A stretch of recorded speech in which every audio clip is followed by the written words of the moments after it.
बड़े नेता लोग के घोड़ा गाड़ी, बड़े बड़े नेता लोग के घोड़ा गाड़ी, हमारे रजू चले साइकिल सवारी, हमारे रजू चले साइकिल सवारी। बड़े बड़े नेता लोग के घोड़ा गाड़ी, बड़े बड़े नेता लोग के घोड़ा गाड़ी, हमारे रजू चले साइकिल सवारी, हमारे रजू चले साइकिल सवारी। एक बात बताइए, क्या प्रियंका वाड्रा जी पहले नहीं आती थी? पहले महिलाओं की बात क्यों नहीं करती थी? ये चुनाव के टाइम पे ही सारी बातें क्यों होती हैं? हमें ये बात समझ में नहीं आती है। किसी राजनेता के लिए व्यक्तिगत टिप्पणी करना क्या उचित है?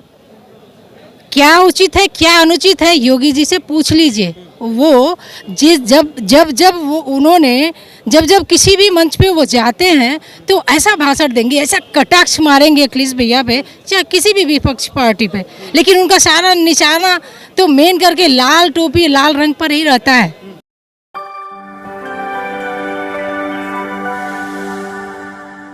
नमस्कार, आदित्य नाम है मेरा और आप यूपी फर्स्ट देख रहे हैं। मैं इस समय मौजूद हूं लखनऊ के समाजवादी पार्टी के कार्यालय के पास, जहां पे आप ये देख सकते हैं ये भारी भीड़ इस समय मौजूद है। अभी कुछ देर पहले यहां पे समाजवादी पार्टी के मुखिया अखिलेश यादव यहां पे प्रेस वार्ता कर रहे थे और विभिन्न जिले के जो समाजवादी पार्टी के कार्यकर्ता हैं उन लोगों से बातचीत किए हैं और आगामी विधानसभा चुनाव जो 2022 में उत्तर प्रदेश में होने वाला है उस पर चर्चा की है। तो जो यहाँ पे लोग मौजूद हैं हम उनसे बातचीत करेंगे। क्या नाम है मैम आपका? मेरा नाम नीता सचान है। मैं समाजवादी पार्टी से महिला सभा से प्रदेश उपाध्यक्ष हूँ। आज क्या बातें हुई है? समाजवादी पार्टी के मुखिया यहाँ पे अखिलेश यादव जी आज मौजूद थे, प्रेस वार्ता भी किया है और बहुत सारे लोगों से बातचीत भी किया है। आज हमारी जो यहाँ पे मीटिंग हुई है अध्यक्ष जी की, वो थी कि हमारे बूथ तक विधानसभा अध्यक्ष, जिला अध्यक्ष की जो कमेटी है उस पे चर्चा हुई है कि हमारा संगठन कैसा है और क्या कर रहा है, इसकी आज चर्चा हुई है। और हमें सन 22 में अपनी सरकार बनानी है, इसकी भी बहुत बड़ी चर्चा हुई, क्योंकि ये सच है कि जो सरकार इस समय कार्य कर रही है इससे जनता बहुत परेशान है, खासकर महिलाएं भी परेशान हैं, हमारा नौजवान भी परेशाान है, किसान तो देख ही लिया एक साल से सड़क पे बैठा हुआ है। तो ये सरकार कहती कुछ और है, करती कुछ और है। माननीय हमारे राष्ट्रीय अध्यक्ष ने जो किया, जो कहा था, उससे कहीं ज़्यादा करके दिखाया था। शायद कहीं ना कहीं जनता को संदेश देना या जनता नहीं समझ पाई हमें, क्योंकि जनता लालच में आ गई कि हर बार वो ऐसे जुमले पेश कर देते हैं झूठे कि जनता को लगता है हमें मिलने वाला वही 15 लाख वाला। 15 लाख में लोगों को लगा 15 लाख मिलेगा यार, तो गरीब को लगता है यार बहुत कुछ मिल जाएगा, तो इसके चक्कर में वो बीजेपी को चुन लिया। लेकिन आज वही जनता रो रही है कि आज हमने गलत फैसला किया।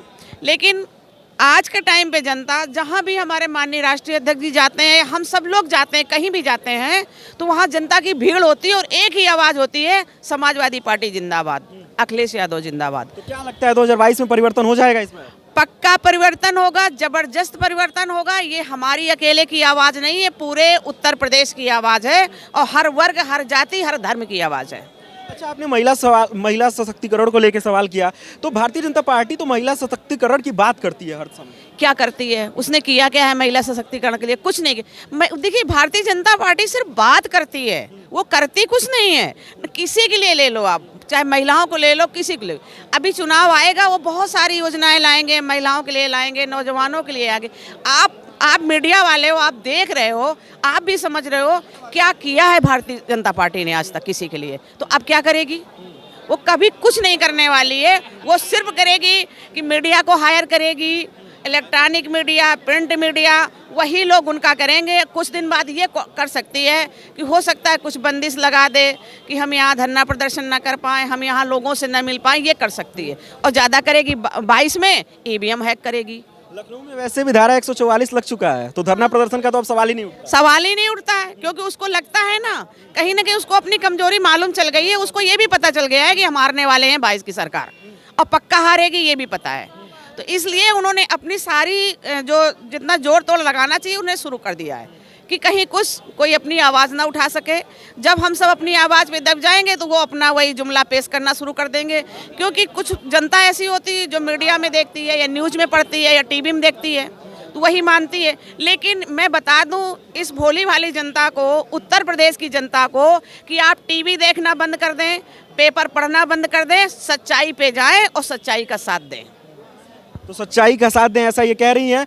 यहाँ पे कुछ और लोग मौजूद हैं, उनसे भी बातचीत करेंगे। आज समाजवादी पार्टी के एक मुखिया अखिलेश यादव अंदर बैठ के कार्यकर्ताओं से बातचीत कर रहे थे। क्या बातचीत हुई?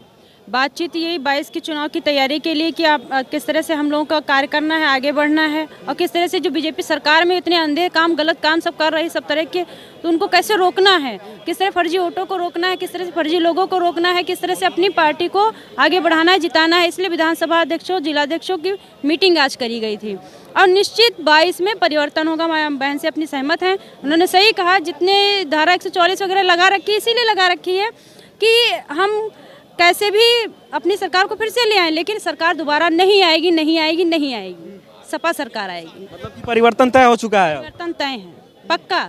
सारी सब 351 तो 351 आएंगी। साइकिल चल जाएगी इस बार? साइकिल चलेगी, चलेगी नहीं, दौड़ेगी, दौड़ेगी, पक्का दौड़ेगी। चलेगी साइकिल, मुरझाएगा फूल और ना लगेगा फ्यूल, चलेगी साइकिल, चलेगी साइकिल। अच्छा, आप लोग दोनों लोग महिलाएं हैं, महिलाओं को लेके कांग्रेस पार्टी इस समय कह रही है कि 40% सीट देगी, लोगों को बहुत सारे वादा कर रही है, इसमें स्पेशली महिलाओं को लेके वो ज़्यादा बात कर रही है। एक बात बताइए, क्या प्रियंका वाड्रा जी पहले नहीं आती थी? पहले महिलाओं की बात क्यों नहीं करती थी? ये चुनाव के टाइम पे ही सारी बातें क्यों होती हैं? हमें ये बात समझ में नहीं आती कि चुनाव के टाइम पे क्यों होती हैं। क्योंकि वो सिर्फ महिलाओं की, जो आधी आबादी महिलाओं की है ना, और वोट लेने का सबसे ज़्यादा कोई तरीका होता है वो महिलाएं होती हैं। तो वो आज के टाइम पे सिर्फ महिलाओं को आकर्षित कर रही हैं और कुछ भी नहीं है। और वैसे भी कांग्रेस का उत्तर प्रदेश में कुछ भी नहीं है। कांग्रेस का अस्तित्व नहीं है ना, बिल्कुल नहीं है। कहीं से भी नहीं आएगी, कांग्रेस का अस्तित्व नहीं है। क्योंकि अगर करना होता तो ये 5 साल से क्यों बैठी हुई थी, अभी एक्टिव क्यों हो गई?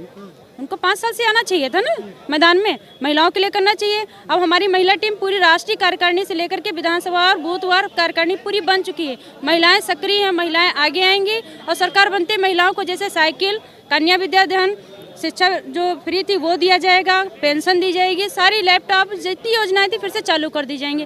खुद पता चल जाएगा सबको कि सरकार, सपा सरकार में किस तरह से सब महिलाओं के लिए व्यवस्था पूरी है, महिलाएं के सभी वर्गों के लिए व्यवस्था है। सम्मान है महिलाओं का वो कहीं नहीं है। जो सम्मान हमें सपा सरकार में मिला है महिलाओं को, वो कहीं नहीं मिला, किसी भी पार्टी में नहीं मिला, चाहे वो कांग्रेस रही हो, चाहे वो बीजेपी रही हो।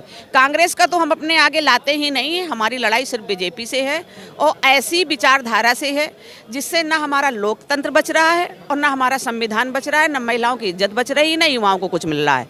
देश बर्बाद हो रहा है। हमारी लड़ाई ऐसी विचारधारा से। यहाँ पे कुछ और महिलाएं हैं, उनसे भी बातचीत करते हैं हम। अभी समाजवादी पार्टी के मुखिया बात कर रहे थे आप लोगों से, क्या बातचीत हुई?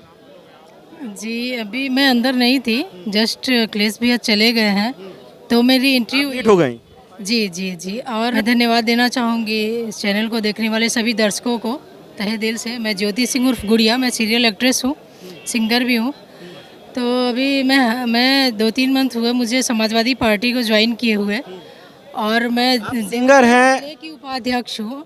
जी तो मैंने सोचा मैं आ ही गई हूँ तो मिल के ही जाते हैं, क्या फ़र्क पड़ता है 2 घंटे बाद या 1 दिन बाद। अब कल मैं मिल के ही जाऊँगी क्योंकि मेरा लक्ष्य है अखिलेश भैया से मिलना। ये अखिलेश यादव के लिए दीवानगी क्यों? ये दीवानगी ऐसी है कि देखिए मैं युवा हूँ, मुझे रोज़गार चाहिए, शिक्षा चाहिए, महंगाई से निजात चाहिए, ठीक है। और सबसे पहले तो ये नेताओं की लड़ाई नहीं है, ये सत्ता की लड़ाई नहीं है, ये हमारे प्रदेश को बचाने की लड़ाई है, हमारे देश के भविष्य की लड़ाई है, आने वाली पीढ़ियों की लड़ाई है, जो अब तक नहीं हुआ।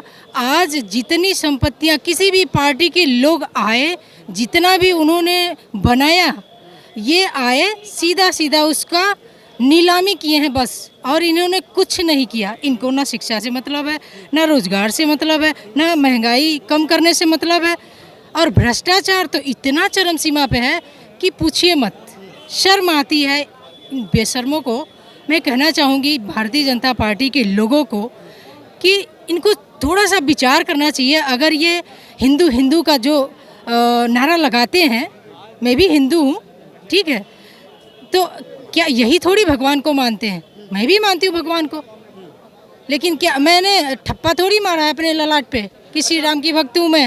अच्छा, अभी आपने भ्रष्टाचार को लेकर सवाल कर रहा था भारतीय जनता पार्टी के ऊपर, लेकिन 2017 से पहले जब समाजवादी पार्टी की सरकार उत्तर प्रदेश में थी, सबसे ज़्यादा सवाल भ्रष्टाचार और कानून व्यवस्था को लेकर लगता था। देखिए, हर जगह गंदे लोग हैं, हर जगह अच्छे लोग हैं, हर जगह पॉजिटिविटी है, हर जगह निगेटिविटी है। हम ऐसा नहीं कह सकते हैं कि हमारे सत्ता में, हमारे समाजवादी पार्टी की सरकार में ऐसा नहीं था। कुछ लोग हैं जिनकी वजह से हमारे भैया बदनाम हो रहे हैं, ठीक है, लेकिन उनकी जो नीतियां हैं, उनकी जो विचारधारा हैं, उनकी जो समझदारी है, वो किसी को भी आज तक उनके ऊपर एक चींटी मारने का वो नहीं है, धारा नहीं है। और जो आजकल जो सत्ताधारी बने बैठे हैं, डबल इंजन की सरकार, जिनको लाल टोपियों से नफरत है, ईर्ष्या है, द्वेष है, उनको सिर्फ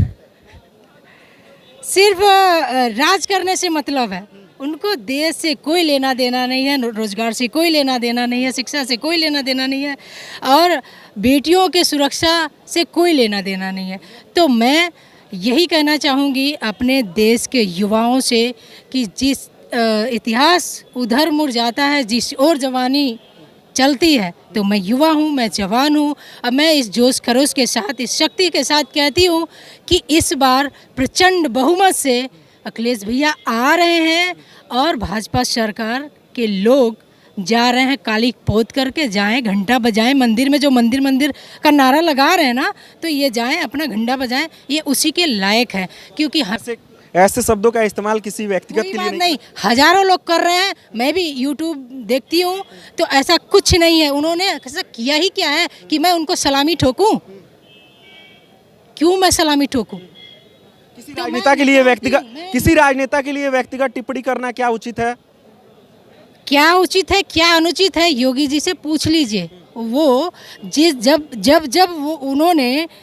किसी भी मंच पे वो जाते हैं तो ऐसा भाषण देंगे, ऐसा कटाक्ष मारेंगे अखिलेश भैया पे, चाहे किसी भी विपक्ष पार्टी पे, लेकिन उनका सारा निशाना तो मेन करके लाल टोपी, लाल रंग पर ही रहता है। उनको नफरत है लाल रंग से एक्चुअली, क्योंकि रेड कलर क्रोध का प्रतीक है, ठीक है। अच्छा, अभी आपने एक चीज़ बताया कि आप टीवी एक्ट्रेस हैं, साथ में आप सिंगर हैं, तो क्या इस समय देवरिया में जो रैली हो रही है या फिर अन्य जगह पे जो रैली हो रही है उसमें भी आप सम्मिलित हो रही हैं?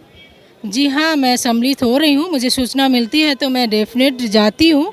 और ये मेरा लक्ष्य है 2022 का विधानसभा चुनाव, तो मैं कोई ऐसा मौका नहीं चुकना चाहती कि जिसकी वजह से मैं अपने जनता को जागरूक ना कर पाऊँ। मैं अपनी पूरी कोशिश करती हूँ, क्योंकि जिला उपाध्यक्ष होने के नाते मेरा फ़र्ज़ बनता है कि मैं भी अपने जनता को जागरूक करूँ कि इस बार आपके हक की लड़ाई है, क्योंकि आपके बेटी के इज़्ज़त का सवाल है, आपके बच्चों के भविष्य का सवाल है, रोज़गार का सवाल है। क्योंकि जो डबल इंजन की सरकार है, उनको सिर्फ और सिर्फ मतलब है कि युवाओं, अब तुम्हें रोज़गार नहीं मिलने वाला है, तुम पकौड़ा बेचो, मैं देश बेच ही रहा हूँ। जैसा कि उन्होंने रेल बेचा, उसके बाद से बंदरगाह बेच दिए, एयरपोर्ट बेच दिए, LIC बेच दिए, बैंक बेच दिए। बचा ही क्या है देश में कि वो बेचेंगे? एक तरफ से फीता काट रहे हैं, एक तरफ से शिलान्यास कर रहे हैं, एक तरफ से नीलामी कर रहे हैं। उनकी नज़र तो उस पे है कि इसका कितना दाम देंगे उद्योगपति, ठीक है, देंगे तभी तो वो उड़ाएंगे ऐसे ऐसे। जैसा कि गोरखपुर में 7 तारीख को जो था रैली मोदी जी की, उसमें सिर्फ उनके सदस्य ही लोग थे, भाजपा के लोग ही थे, ठीक है, बाकी जनता नहीं थी। अंदर से जनता इतनी टूट चुकी है कि कुछ कहने लायक है नहीं। जनता जवाब देगी, और मुझे उम्मीद है कि जनता अंदर मन बना ली है और वो विचार करेगी, और पूर्ण रूप से एकदम अखिलेश भैया आ रहे हैं। और 403 विधानसभा में मुझे ऐसा लगता है कि 350 प्लस जाएंगे, और प्रचंड बहुमत से समाजवादी पार्टी की सरकार एक बार फिर चीफ मिनिस्टर की कुर्सी पे बैठेंगे अखिलेश भैया जी। मेरा एक समाजवादी गाना मैंने प्रिपेयर किया है, और मैं सुनाना चाहूँगी। बहुत ही प्यारा सॉन्ग है, जैसा कि मेरे गुरुजी ने लिखा है। गाने का भाव है बड़े बड़े नेता लोग के घोड़ा गाड़ी, बड़े बड़े नेता लोग के घोड़ा गाड़ी, हमारे रजू चले साइकिल सवारी, हमारे रजू चले साइकिल सवारी। बड़े बड़े नेता लोग के घोड़ा गाड़ी, बड़े बड़े नेता लोग के घोड़ा गाड़ी, हमारे रजू चले साइकिल सवारी, हमारे रजू चले साइकिल सवारी। अब की अखिलेश भैया सत्ता में आई हैं, हमनी गरीबवन के दिन पलटई हैं। तब का होई अब की अखिलेश भैया सत्ता में आई हैं, हमनी गरीबवन के दिन पलटई हैं। ओह दिन झलकाइब हम सिल्कौआ साड़ी, ओह दिन झलकाइब हम सिल्कौआ साड़ी। हमारी रजू चले साइकिल सवारी, हमारी रजू चले साइकिल सवारी। Thank you.